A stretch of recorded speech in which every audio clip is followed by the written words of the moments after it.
I'm Cassandra Wilson, though most people know me simply as Cassie.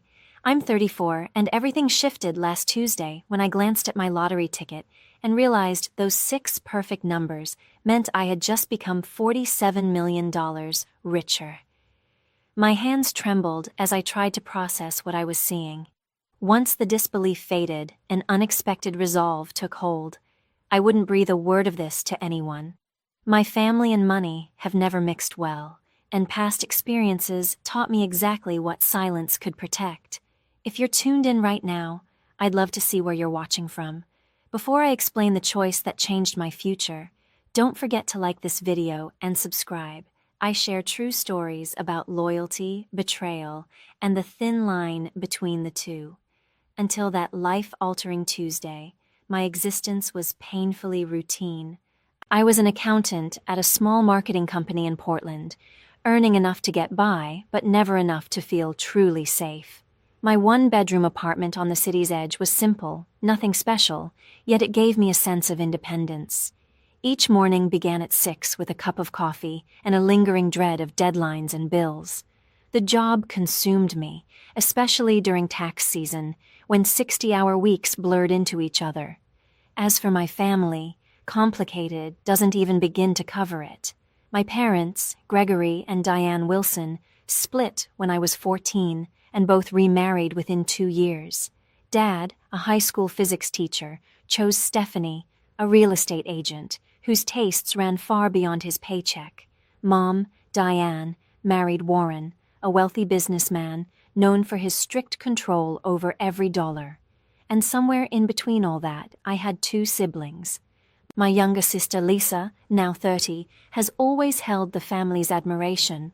She graduated from an Ivy League school, married Paul, a successful surgeon, and settled into a picture-perfect suburban life with their 2 beautiful kids. My brother Jason, 36, couldn't be more different. Bright and charismatic as he is, stability has always eluded him. He drifts between jobs and relationships, treating family loans like a revolving door. The routine never changes. A frantic call, heartfelt apology, a promise to repay, followed by silence until the next financial disaster strikes. And the rest of the family wasn't much simpler. Aunt Martha, Mom's younger sister, was the rare exception, genuine, kind, and steadfast. She taught elementary school, scraping by on a modest paycheck, yet somehow managed to be there whenever someone needed her. Her aging Honda rattled like it might fall apart at any moment, and her tiny apartment overflowed with books, plants, and warmth. Complaining simply wasn't in her nature. The same could never be said for Aunt Heather, Dad's older sister. She'd married into wealth and made sure no one forgot it. Holidays with her were a masterclass in condescension. Subtle jabs about my job, my modest apartment, and my lack of a husband. Her son Ryan mirrored her arrogance, but not her fortune, and his growing gambling addiction was the family secret everyone politely ignored. Years of watching generosity turn into regret hardened me. When Jason begged for $5,000 to enter rehab 3 years ago, I drained my small savings to help, only to find out later he'd never even checked in.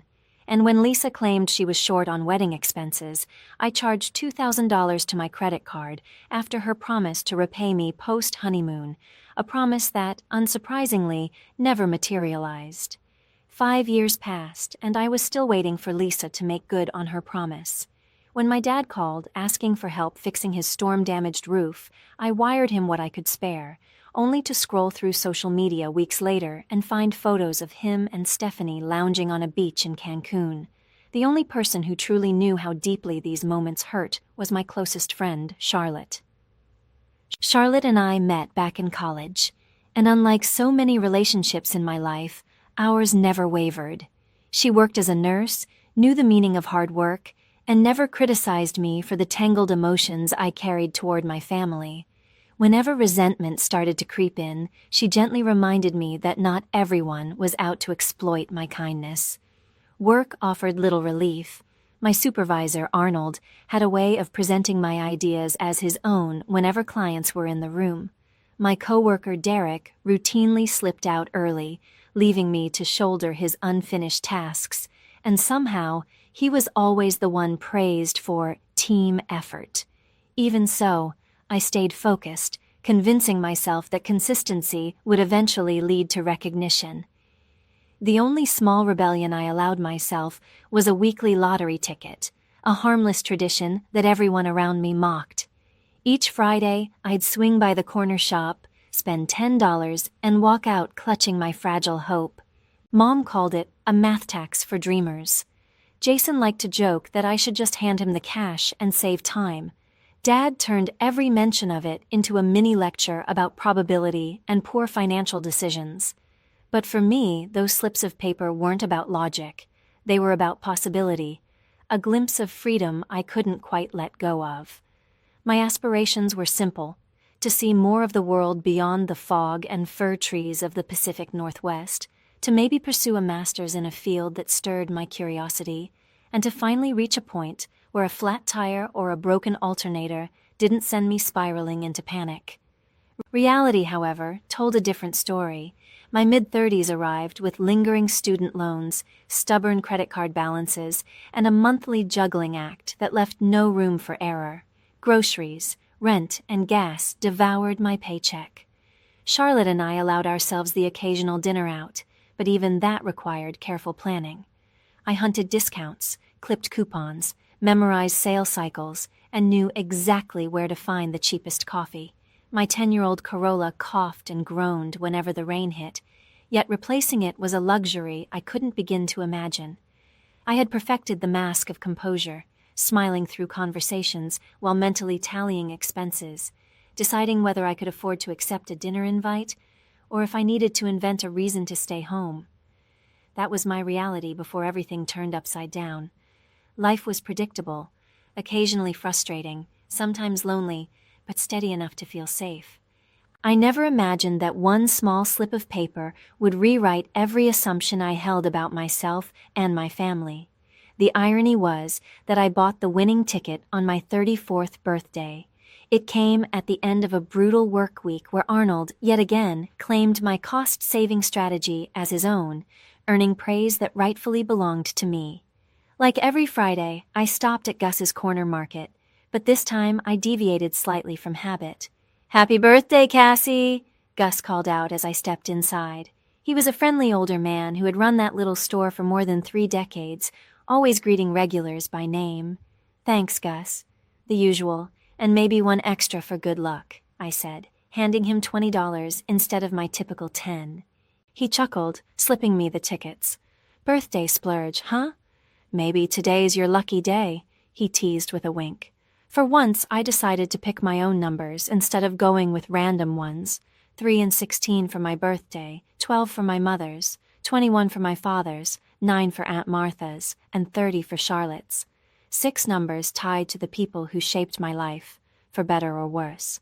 That evening, I treated myself to Thai takeout, opened the bottle of wine Charlotte had gifted me, and settled in for a quiet celebration. The drawing aired at 8, but I barely paid attention, scrolling through photos of other people's glamorous parties. At 8:30, I finally reached for my phone, expecting the usual disappointment. The first number matched, 3. I smirked. The next, 16th. My pulse quickened. Then came 12, 21, and 9. My breath caught. When the final number, 30, appeared, I froze. For a long moment, I couldn't move. This had to be a mistake. I checked the ticket again and again, then rewound the broadcast just to be sure. Each number appeared exactly as printed on my ticket. My hands trembled so violently the remote slipped to the floor. "No, that can't be," I whispered into the empty room. But the lottery's official site confirmed it. I was the sole winner of $47 million. After taxes, my share would come to roughly $28 million. An amount so vast it felt surreal for someone who, just hours earlier, had celebrated a 10% discount on laundry detergent. Sleep was impossible that night. Instead, I sat in the glow of my laptop, diving deep into stories of lottery winners and what became of them. What I found was unsettling. Articles chronicled shattered families, ruined friendships, and once ordinary people destroyed by sudden wealth. There were tales of relatives and old acquaintances crawling out of the woodwork, pleading for handouts, of winners bankrupt within years, lonelier than ever. One headline even called the lottery the fastest route to losing everything that matters. By dawn, I had made up my mind. I would collect the winnings, but no one would know. Not my parents, not my siblings, not even Charlotte, at least not until I had a plan. I needed time to understand how this fortune would change my life before anyone else tried to shape it for me. That morning, I called in sick for the first time in 3 years and booked a meeting with Philip Montgomery, an attorney who specialized in estate and financial law. His firm occupied a sleek office tower downtown. Sitting in the waiting area, clutching my purse with the winning ticket inside, I felt completely out of place, an ordinary woman holding an extraordinary secret. "Ms. Wilson," he greeted warmly, extending a hand. He was around 50, with neatly trimmed salt and pepper hair and intelligent, reassuring eyes behind designer glasses. "How can I help you today?" I inhaled deeply and slid the ticket onto his polished desk. "I need to claim this," I said quietly, without anyone knowing it's me. His eyebrows lifted for just a second before professionalism took over. "I see," he said calmly. "Well, you've come to the right place." For the next 2 hours, Philip walked me through my options. In our state, winners could remain anonymous by claiming through a trust or a legal entity. He detailed how to create a blind trust, how taxes would be handled, and why assembling a team of financial experts was essential to preserving wealth. The most common mistake, he cautioned, is sharing the news too soon. Once word spreads, there's no undoing it. I nodded, grateful to hear confirmation of what my instincts already told me. "I want to handle this properly," I said. "I don't want this money to destroy my life." Leaving his office with a folder of documents and a detailed checklist, I felt an odd blend of exhilaration and unease. I had more money than I had ever dared to imagine, yet not a soul I could tell. From that day forward, I would live 2 lives, one as the same overworked accountant everyone knew, and another as a woman quietly sitting on millions. During the following 2 weeks, Philip and I set up the trust, claimed the prize, and built investment accounts. Together, we constructed a long-term plan that would ensure financial security for the rest of my life, even if I lived to 100. The money existed now, real, tangible, sitting quietly in accounts with my name on them, yet nothing in my routine reflected that fact. I still trudged to the office every morning, exchanged the usual small talk about bills and deadlines, and drove home in the same weary Corolla. The weight of secrecy began pressing down on me, a strange mixture of power and isolation. I started to think about my family more often. Would they celebrate with me if they knew, or would I simply become a resource to exploit, a never-ending supply of cash in their eyes? The uncertainty gnawed at me until one sleepless night, an idea began to take shape. What if I could uncover their true nature without ever exposing my secret? What if I could quietly test their loyalty before deciding who, if anyone, deserved to share in this fortune? By morning, the plan had solidified. I would stage a financial emergency, not something catastrophic, just serious enough to matter. I'd approach each relative with the same story and the same plea for help. Their responses would tell me everything I needed to know. Before moving forward, I scheduled another appointment with Philip to ensure all financial protections were airtight. Together, we reviewed the arrangements, diversified investments, a charitable trust, and a modest checking account that allowed small, believable withdrawals without drawing suspicion. The rest of the fortune was locked away where no one but me could reach it. "Everything's set, Cassandra," Philip said, handing me a folder. "Your financial future is untouchable. You could walk away from your job today if you wanted to." The notion was tempting, but I shook my head. "If I suddenly quit, everyone would notice," I said. "I'll keep working until I know my next step." That evening, I invited Charlotte over for dinner. We sat out on the tiny balcony, glasses of wine catching the sunset light. I hadn't told anyone about my secret wealth, but the loneliness of it all pushed me to share at least part of my plan with her. "I've been thinking of running a little experiment," I said cautiously. Charlotte tilted her head. "What kind of experiment?" I hesitated, then told her, "I'm going to tell my family I lost my job and need money. I want to see who actually helps, who cares enough to be there when I'm the one in need." Her brows knit in concern. "Cassie, that sounds manipulative. Why would you do something like that?" "Because I'm exhausted from being the dependable one," I replied, avoiding her gaze. "I want to see if any of them would do the same for me." Charlotte sighed, setting her glass down. "But deceiving them? That's not you. Why not just talk to them? Tell them how you feel?" I gave a dry laugh. "You know my family, Charlotte. Honest conversations aren't exactly our specialty. You've seen the way they treat me," I said quietly. Charlotte frowned. "Still, this doesn't sit right. What are you hoping to prove?" "I'm not trying to prove anything," I answered quickly, though even as the words left my mouth, I knew they weren't entirely true. "I just need to know who genuinely cares about me and who only sees me as a bank account." She shook her head slowly. "Cassie, I think you're the one who's going to get hurt here. But I can tell you've already decided she was right. The plan had been forming all day, and by that evening it was fully constructed. I'd settled on a story that sounded plausible but not dramatic enough to raise suspicion. The marketing firm had gone under after losing its biggest clients. I'd tell them I was suddenly unemployed and needed $5,000 to cover rent and medical bills while searching for a new position. The amount was big enough to matter, but not so large that it would seem fabricated, and every person I planned to approach could easily afford it. I made a list: Mom and Warren, Dad and Stephanie, Lisa and her husband Paul, Jason, Aunt Martha, Aunt Heather, and Cousin Ryan. 10 people in total.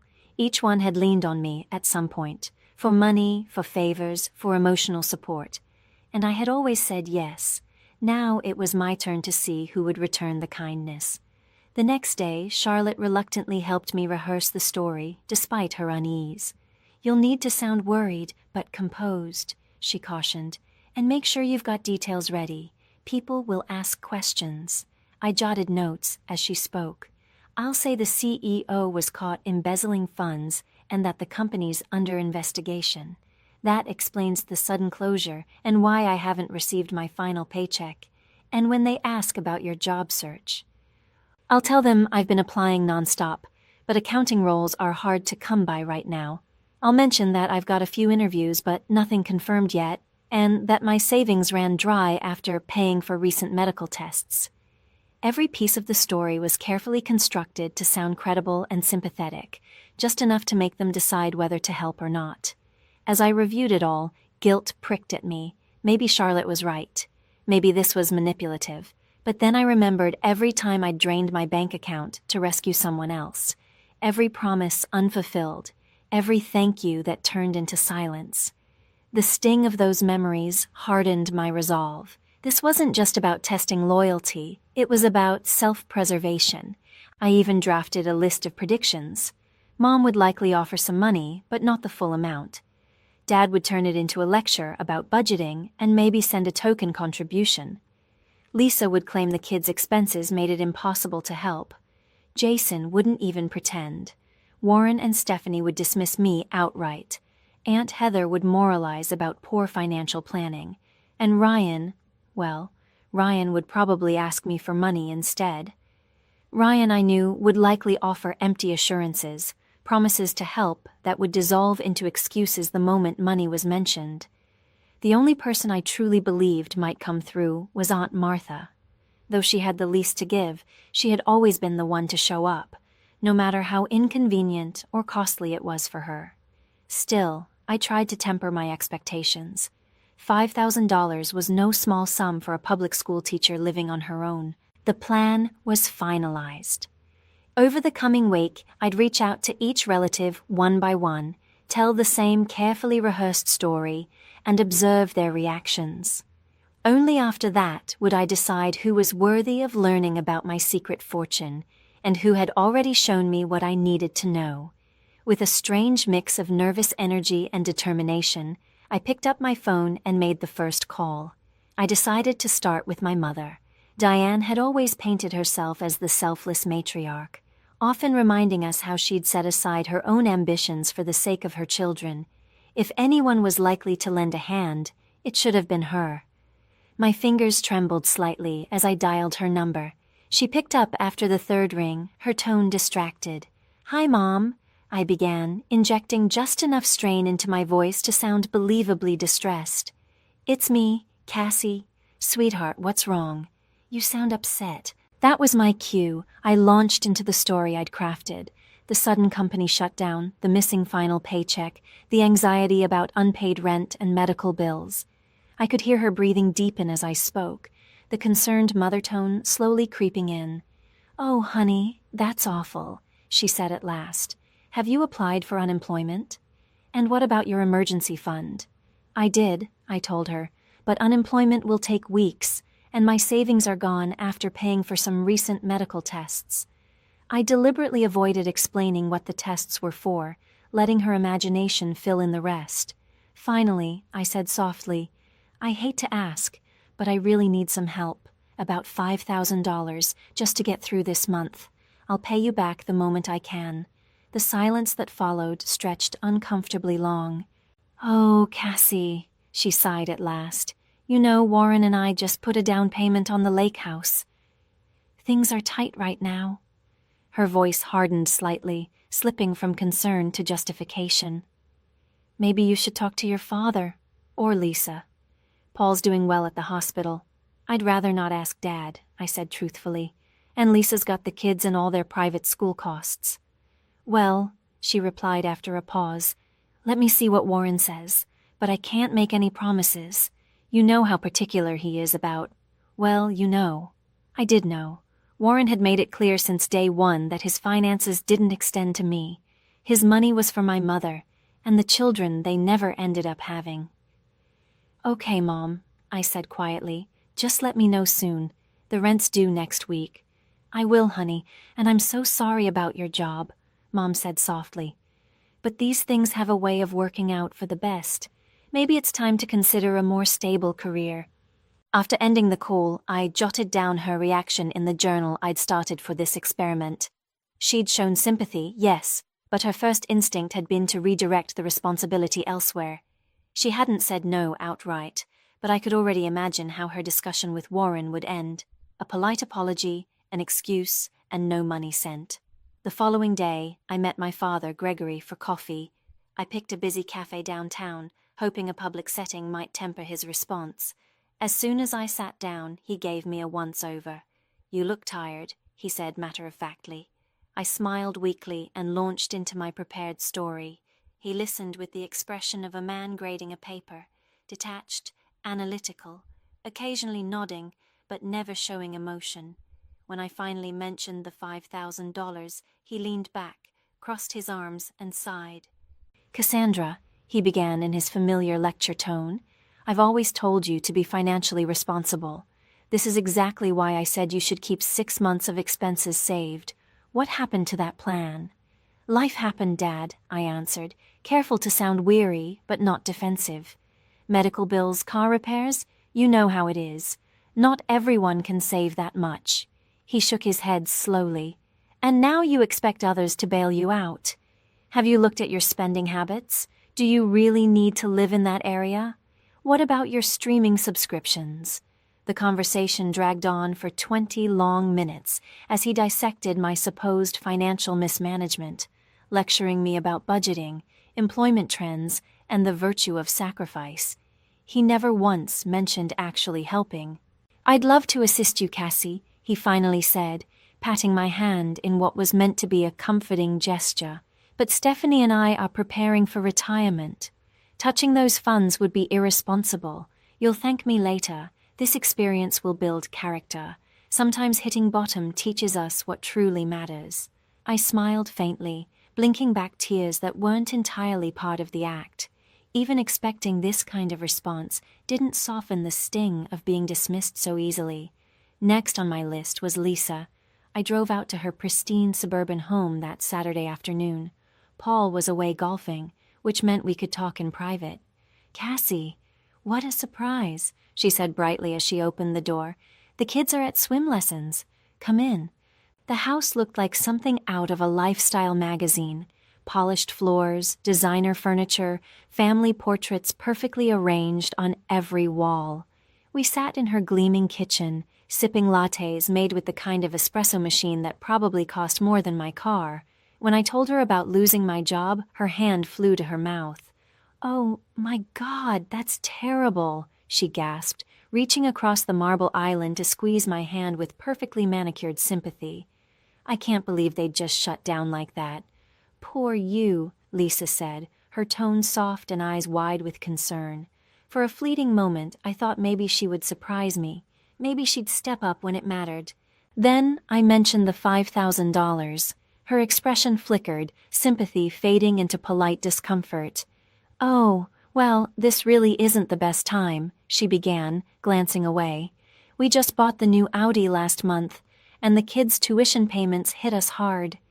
Plus, we're remodeling the master bath." She gave a small, uneasy laugh. "Paul handles most of our finances, and he's very strict about what we spend." "I understand," I said softly. "I wouldn't ask if it weren't urgent." I know," she said quickly, her voice a touch too bright. "Let me talk to Paul and see what we can do. Maybe we can help with a smaller amount. Or, hey, maybe you could stay here for a while? The guest room's full of boxes right now, but we could clear it out."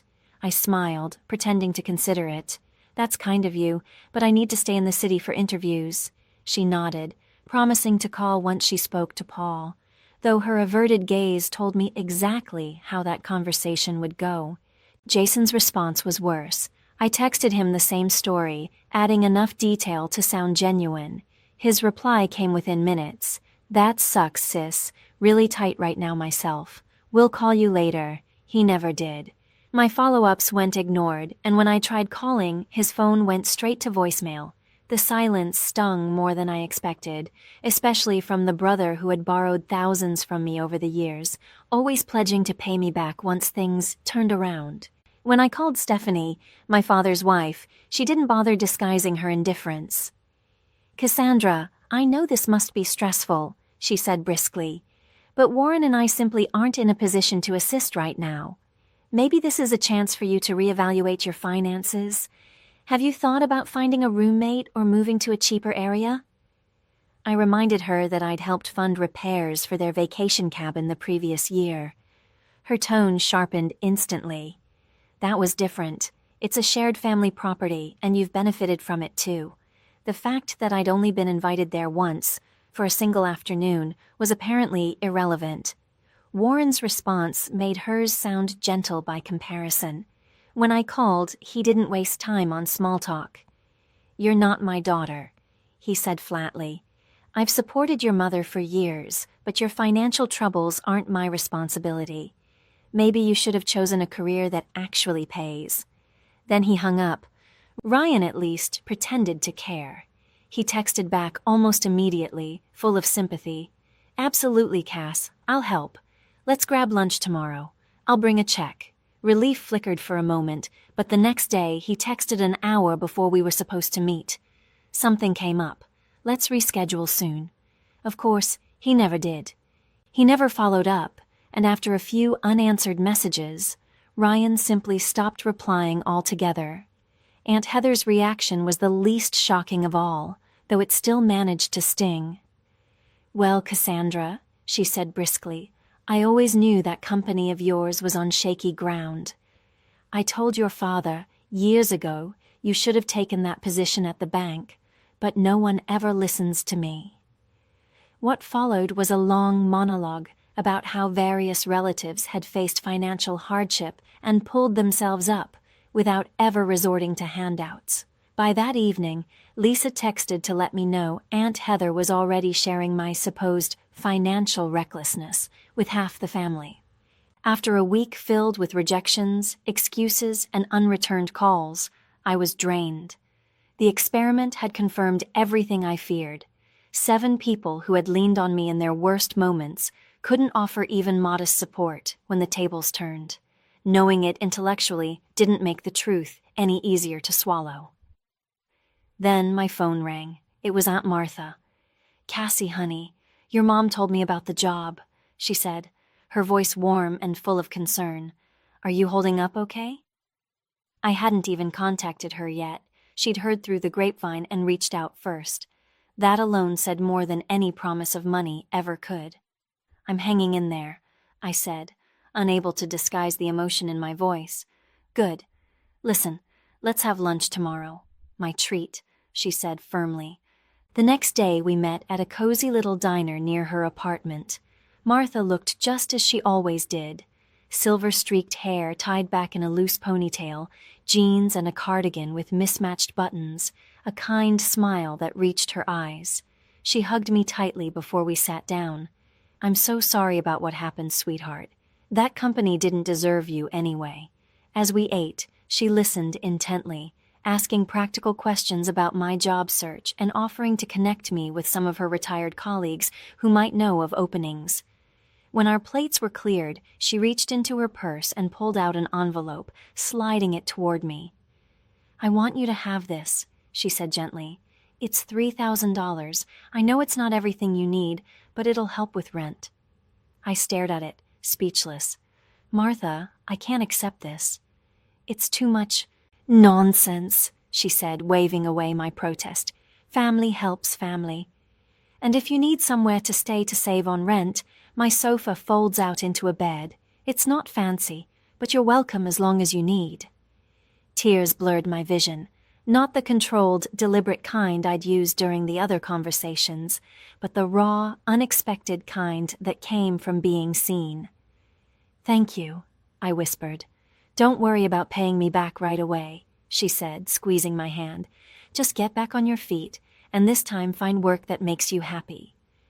"Life's too short to stay somewhere that doesn't value you," Martha said as we left the diner. She hugged me again before I got into my car. "You're going to be fine, Cassie. You're smart, capable. This is just a detour." Driving home, I held the envelope she'd given me like it was something sacred. $3,000. Money I knew she couldn't easily spare. The difference between her kindness and everyone else's indifference hit me hard. The only person who had stepped up was the one who had the least to give. Later that night, I couldn't shake the thought, so I did a bit of digging. What I found made my stomach twist. That $3,000 represented almost all of Martha's savings. She'd been quietly managing complications from type 2 diabetes, and her medication costs had recently gone up. She'd even taken on extra tutoring sessions after school to cover the difference. The realization left me breathless. Martha, the one person who struggled most, had offered me nearly everything she had, freely and without expectation. Meanwhile, my mother had spent $8,000 retiling her bathroom just a month earlier and couldn't spare $5 for her daughter. The next day, I invited Martha to dinner at my apartment. When she arrived, she sank into my old couch, smiling softly, though I could see the weariness in her eyes, lines etched a little deeper than before. I brought her a cup of tea and sat down beside her.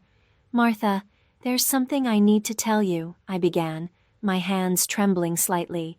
"I haven't been completely honest with you." She looked at me with gentle curiosity, not alarm. "What is it, sweetheart?" "I didn't lose my job," I confessed in a rush. "The company's fine."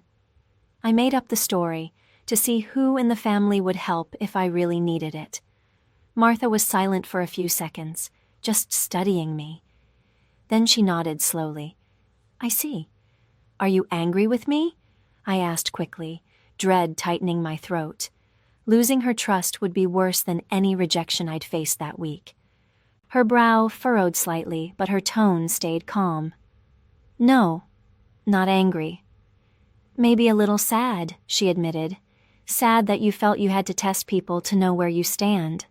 She took a sip of her tea, thoughtful. "But I can't say I don't understand. Our family hasn't always treated you kindly. You were the only one who offered to help," I said quietly. "Everyone else either ignored me or found excuses." Martha sighed, the sound full of weary wisdom. People reveal who they are when generosity costs them something, she said softly. I learned that lesson a long time ago. What do you mean? I asked. She set her teacup down, folding her hands neatly in her lap. My ex-husband Robert, she said. Did I ever tell you the real reason we divorced? I shook my head. The family story had always been vague, just that they'd grown apart over time. I came into a small inheritance when my grandmother passed, Martha said softly. About $50,000. Not a fortune, but for us back then, it felt like a miracle. She gave a wistful smile. Robert immediately started talking about all the things he could do with it, investing in his friend's ventures, starting some big project. I wanted to save it, maybe put it toward a house someday. We argued about it for months. What happened? I asked quietly. One afternoon I found out he'd forged my signature and drained most of the account, she said, her expression calm but tired. He put the money into a restaurant his friend was opening. It failed within a year. When I confronted him, do you know what he said? She paused, eyes distant. He told me it was our money, not mine, and that he had just as much right to it, as though the inheritance being in my name meant nothing. I stared at her, stunned. I never knew. Everyone always said you just grew apart. Martha gave a small, humorless laugh. That version was easier for the family to swallow. Then she reached across and took my hand. The truth is, I learned something hard back then. Some people see you not as a person, but as an opportunity. It's a painful lesson. I'm so sorry, I said, squeezing her hand gently. It was a long time ago, she said with a small shrug, but it taught me something about money and about people. Money doesn't just show who others are, Cassie. It shows us who we are. It reflects our choices, our priorities, our compassion. It's a mirror, if you're brave enough to look. Her words struck something deep inside me, and before I could stop myself, the truth spilled out. Martha, there's something else I need to tell you. Something big, I drew in a shaky breath. I won the lottery 3 weeks ago. $47 million. Her eyes widened, but she didn't gasp or flinch. She simply waited for me to go on. I haven't told anyone, I said.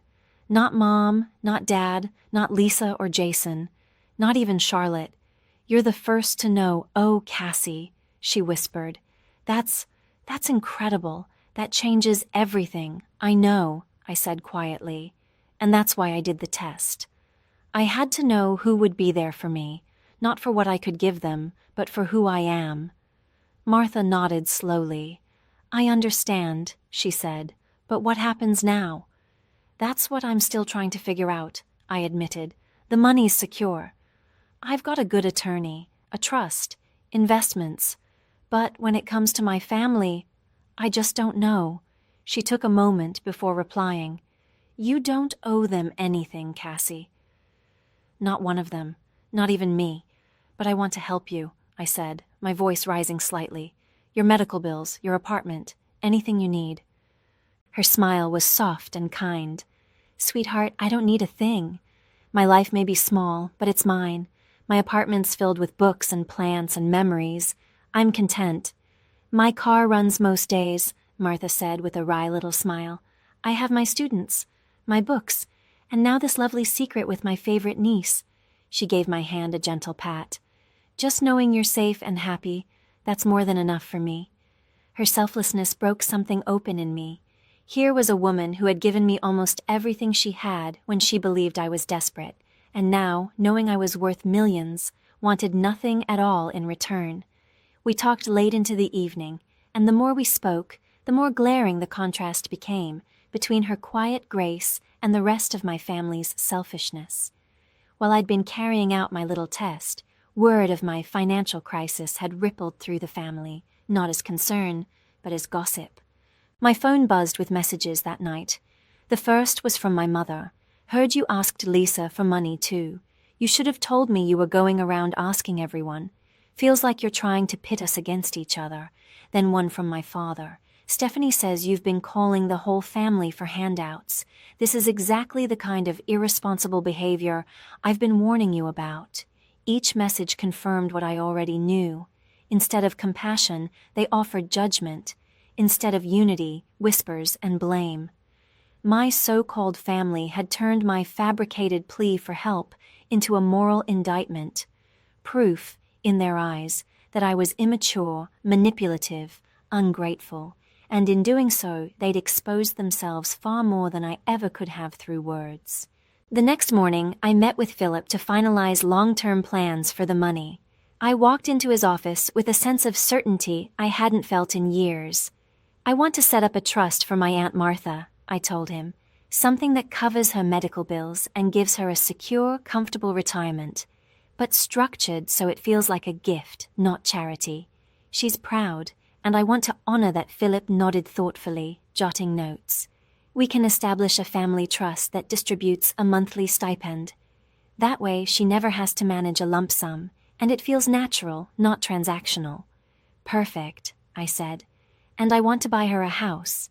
Nothing flashy, just a cozy single-story place near wherever I settle.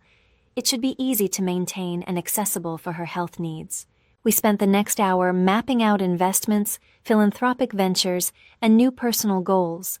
I told him I planned to resign from my job and dedicate myself to launching a nonprofit for elderly individuals living alone, inspired not only by Martha, but by countless others like her who quietly struggle and give anyway. Philip glanced up after a moment. "And your family?" he asked carefully. "Do you intend to tell them about the winnings?" I shook my head. "Not now. Maybe never," I said, "but I do plan to call a family meeting to address the rumors about my finances and put things to rest." Later that afternoon, I finally called Charlotte. For the first time, I told her everything about the lottery, the trust, the deception, and the revelations that followed. She was silent for a moment after I finished, then exhaled slowly. "I can't believe you went through all that," she said. "But I get it. I really do." Charlotte had laughed when I finished explaining everything. "So what now?" she asked teasingly. "Are you going to turn into one of those eccentric millionaires who still clips coupons and drives a car with the check engine light on?" I couldn't help but laugh. "No, I don't see myself hoarding ketchup packets," I said, "but I'm not buying Bentleys either. I want the money to matter, to actually do something good, and that starts with Martha. She deserves it," Charlotte agreed softly. "But what about everyone else, the ones who failed your test?" "I'm still deciding," I admitted. "I've called a family meeting for Sunday. I told them I have something important to announce." When the day came, I was honestly surprised that everyone showed up. My mother and Warren arrived first, followed by my father and Stephanie, then Lisa and Paul, perfectly dressed, of course. Even Jason came, though he'd ignored every message I'd sent for weeks. Aunt Heather swept in last, wearing disapproval like perfume. Martha was the only one who smiled, catching my eye with a look of quiet understanding as she entered. They all gathered in my small living room, glancing around with varying degrees of curiosity and judgment, clearly wondering why I had summoned them. I took a steadying breath and faced them. "Thank you for coming," I began. "I know there's been a lot of talk about my finances lately, and I wanted to clear the air." My mother shifted uneasily in her chair. Jason's attention suddenly dropped to his phone screen. Lisa and Paul exchanged a wary look. "The truth is, I'm doing fine," I continued. "I've accepted a new position, one with better pay and benefits." It wasn't a lie. I had, in fact, named myself executive director of my new foundation, complete with a modest, symbolic salary. "I'll be starting next month." "Well, that's wonderful news," my mother said quickly, relief flooding her voice. "We've all been so worried about you." Around the room, a visible wave of ease rippled through the group. They had expected a request for help, maybe even a confrontation. Instead, they were being let off the hook. "So," my father said, his voice sharp with suspicion, "why all the fuss earlier? Why reach out to everyone for money if you had a new job lined up?" I met his eyes evenly, because the job came through recently. At the time, I was in trouble, and I thought that's what family is for, to help each other when things get tough. A heavy silence fell over the room. Stephanie was the first to break it. "We all have our own financial obligations," she said defensively. "It's not always possible to help, even if we want to." "Of course," I said smoothly. "We all have to decide what, and who, matters most." Then I turned to Jason. "Speaking of priorities, Jason, I couldn't help noticing you never replied when I asked for help. And yet, you didn't hesitate to text me last Christmas asking for $3,000 to cover your rent."